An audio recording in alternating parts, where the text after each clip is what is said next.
नमस्कार, आपका बहुत बहुत स्वागत है आपके अपने चैनल लर्न मैथ इजीली में। आज के वीडियो में हम थर्ड अपना लेक्चर लेकर डिस्कस कर रहे हैं। हमारा टॉपिक है लेटिस थ्योरी। लेटिस थ्योरी का थर्ड लेक्चर जो है वो हम डिस्कस कर रहे हैं। अब तक हमने जो चीजें डिस्कस करी है वो है रिलेशन, बाइनरी ऑपरेशन और जो थर्ड चीज हमने डिस्कस करी है वो है पोसेट, यानी कि पार्शियली ऑर्डर्ड सेट। ये दो चीजें हम बहुत बार पहले भी डिस्कस कर चुके हैं अलग अलग टॉपिक्स के अंदर, लेकिन ये जो वर्ड है पोसेट ये हमारे लिए नया है, जिसको हमने पिछले वीडियो में डिस्कस करा है। और आज के वीडियो में जो हम कॉन्सेप्ट को डिस्कस करने जा रहे हैं उसका नाम है कंपैरेबल एलिमेंट्स। कंपैरेबल एलिमेंट्स, किस तरह के एलिमेंट्स को हम कंपैरेबल एलिमेंट्स बोलते हैं वो चीज हम आज के वीडियो में डिस्कस करेंगे। इससे पिछले वीडियो में हम ऑलरेडी डिस्कस कर चुके हैं कि पोसेट क्या होता है, यानी कि पार्शियली ऑर्डर्ड सेट क्या होता है। अब मैं इसको सबसे पहले आपको एक्सप्लेन करती हूं और उसके बाद में उसकी फॉर्मल डेफिनेशन और कुछ एग्जाम्पल्स के द्वारा उसको और इलेबोरेट करके एक्सप्लेन करूंगी। हमारे पास में देखिए कोई भी सेट है P with relation this less than equal to, ये एक पोसेट है। इसके हम कोई भी दो एलिमेंट्स ले लेते हैं, A B belongs to P। ये आपस में कंपैरेबल कब होंगे? A एंड B जो है वो P के एलिमेंट्स, वो आपस में कंपैरेबल कब होंगे? जब या तो A less than equal to B और B less than equal to A। जैसा कि मैं आपको पिछले वीडियो से बताती आ रही हूं, ये हमारे पास में यूजुअल रिलेशन नहीं है। इसका मतलब ये नहीं है कि A B से छोटा है। यहां पर लेटिस थ्योरी के अंदर हम R को इससे रिप्रेजेंट करते हैं। ये जो रिलेशन होता है हमारे पास में उसको हम इस नोटेशन से रिप्रेजेंट कर रहे हैं। R की जगह हम A less than equal to ये वाला जो सिंबल है वो हम यूज करते हैं, यानी कि A या तो B से रिलेटेड है या फिर B A से रिलेटेड है। कोई भी दो एलिमेंट्स आपस में कंपैरेबल कब होंगे? जब या A B से रिलेटेड है या फिर B जो है वो A से रिलेटेड है। अगर ना A B से रिलेटेड है नॉर B A से रिलेटेड है, ऐसे केस में हमारे पास में ये दोनों एलिमेंट्स जो हैं वो आपस में कंपैरेबल नहीं होंगे।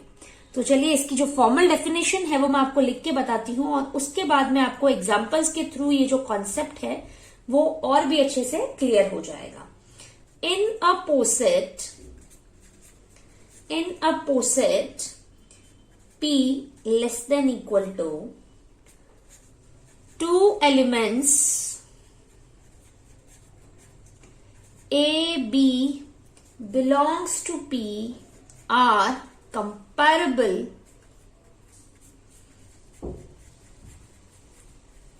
if A less than equal to B और B less than equal to A, यानी या A B से रिलेटेड है या फिर B जो है वो A से रिलेटेड है, तब ये जो एलिमेंट्स हैं वो आपस में कंपैरेबल होंगे। अगर दोनों में से एक भी क्राइटेरिया सेटिस्फाई नहीं हो रहा है तो ये कंपैरेबल एलिमेंट्स नहीं है। तो चलिए शुरू करते हैं, कुछ एग्जांपल्स लेते हैं हम, जिससे मैं जैसा कि मैंने आपको बताया, जिससे ये वाला जो कॉन्सेप्ट है आपको वो और भी अच्छे से क्लियर हो जाए। तो हमारा पहला एग्जांपल है in R usual less than equal to all elements are comparable.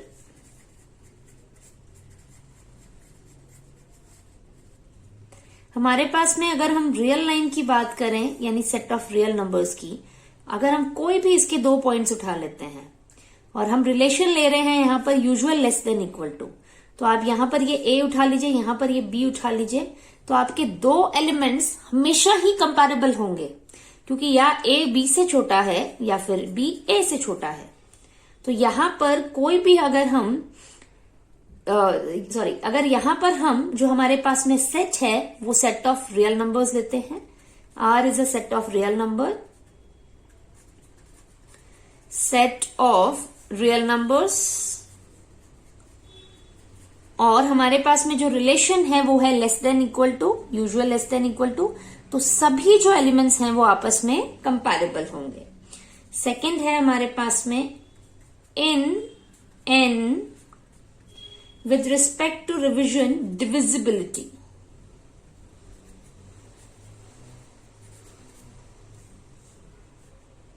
Four and 12 are comparable as 4 divides 12, but 4 and 6 are not comparable।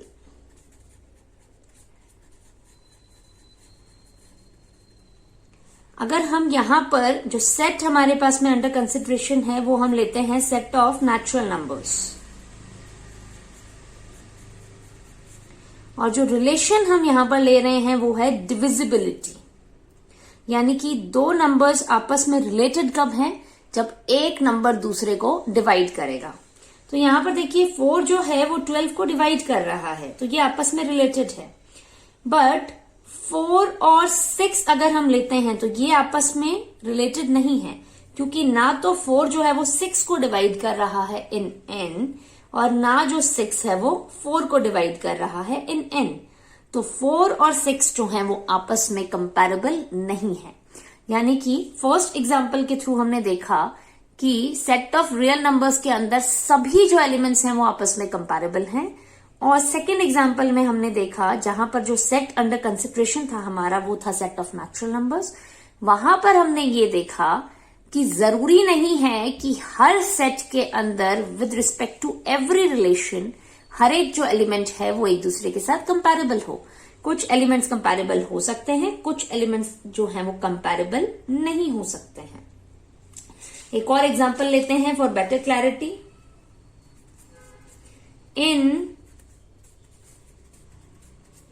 this power set of x with relation contained in equal to, where x is equal to 1 2 3, हमारे पास में जो set हम यहां पर consider कर रहे हैं वो है पावर सेट ऑफ x, यानी कि subset of all the subsets of x।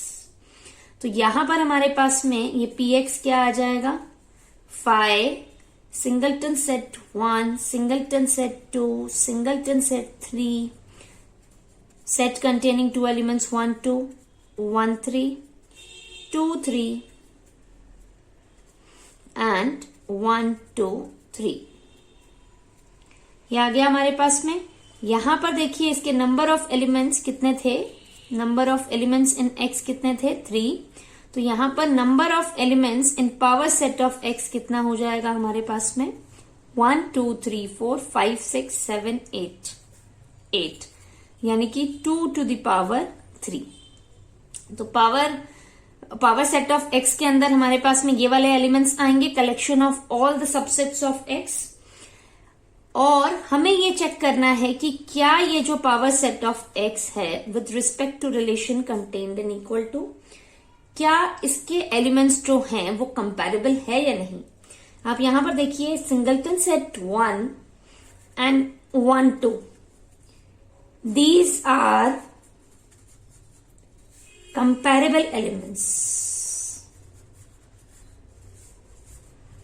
ये क्या है, ये कंपैरेबल एलिमेंट्स हैं।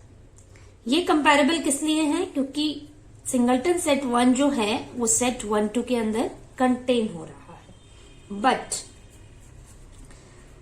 1 2 and 2 3 are not comparable elements।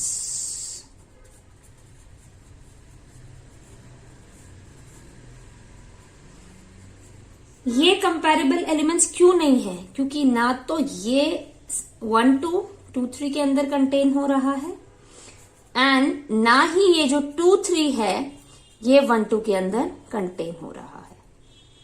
इसलिए ये आपस में कंपैरेबल एलिमेंट्स नहीं है। यानी कि power set of x with respect to contained in equal to relation जरूरी नहीं है कि सब जो एलिमेंट्स हैं वो आपस में कंपैरेबल एलिमेंट्स हों। कुछ एलिमेंट्स जो हैं वो कंपैरेबल होंगे और कुछ एलिमेंट्स जो हैं वो कंपैरेबल नहीं होंगे with respect to this relation. तो इस तरह से हमने क्या देखा कि कंपैरेबिलिटी ऑफ एलिमेंट्स जो हैं वो बहुत सारी चीजों पे डिपेंड करती है, हमारी अंडरलाइन सेट और उसके साथ साथ हम जिसके ऊपर रिलेशन जो है वो डिफाइन कर रहे हैं। सपोज हमारे पास में x कोई भी एक सेट है with respect to relation R1, उसके सभी जो एलिमेंट्स हैं वो आपस में कंपैरेबल होंगे। वो ही सेट अगर हम रिलेशन जो है उसको चेंज कर दे R2, तो जरूरी नहीं है कि with respect to this relation also उसके सभी जो एलिमेंट्स हैं वो आपस में कंपैरेबल हो। तो वो हमारे पास में सेट के साथ साथ रिलेशन के ऊपर भी डिपेंड करता है। तो ये हमारे पास में एक क्राइटेरिया था कंपैरेबल एलिमेंट्स का। मैं यहां पर एक और डेफिनेशन जो है वो यहां पर डिस्कस करने जा रही हूं।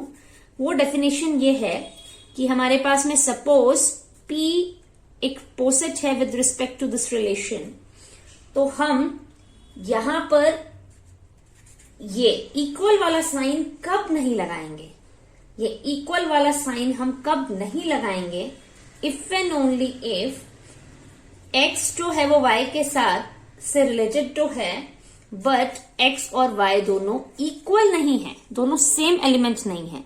ये एक दूसरे से रिलेटेड तो है with respect to this relation, लेकिन ये एक दूसरे के बराबर नहीं है। मैं इसको लिख के बताती हूं। In a poset P less than equal to, we say x is strictly less than y if and only if x less than equal to y and x not equal to y। ये हो गया हमारे पास में। इस पे based आप एक चीज और देख सकते हैं कि पोसेट के अंदर हमारे पास में थर्ड जो क्राइटेरिया होता है, जिसे हम कहते हैं ट्रांजिटिविटी, वो होल्ड करता है। उसका मतलब क्या होता है, x अगर less than equal to y है, y अगर less than equal to z है, तो हमारे पास में x जो है वो less than equal to z होगा। लेकिन if in a poset x less than y is less than z, then हमारे पास में यहां पर क्या है, ये दोनों एक दूसरे से रिलेटेड तो है बाय दिस रिलेशन, बट दोनों सेम एलिमेंट नहीं है। Then x is less than z, तो ये हमारे पास में एक रिजल्ट है। नेक्स्ट वीडियो में हम लेटेस्ट थ्योरी की कुछ और डेफिनेशंस जो हैं उन्हें डिटेल में डिस्कस करेंगे, जैसे कि टोसेट और चेन, TOSET, और जिसे हम कहते हैं चेन भी। ये दोनों एक ही वर्ड के सेम नाम है, एक ही कॉन्सेप्ट के दो नाम हैं, जिसे हम टोसेट भी कहते हैं यानी कि टोटली ऑर्डर्ड सेट, और जिसे हम चेन भी कहते हैं। दोनों ही जो हैं वो फॉर्मल नेम्स हैं इनके। उस डेफिनेशन को हम नेक्स्ट वीडियो में डिटेल में डिस्कस करेंगे, और उसके बाद में हम आएंगे अपने पोसेट डायग्राम्स के ऊपर, और आने वाले वीडियोस में इन पे based theorems, results, definition, concepts, इन्हें स्टेप बाय स्टेप जो है वो डिस्कस करा जाएगा। इसी के साथ साथ आज का ये जो वीडियो है वो यहीं पे कंप्लीट हो जाता है। Thank you so much for watching this video.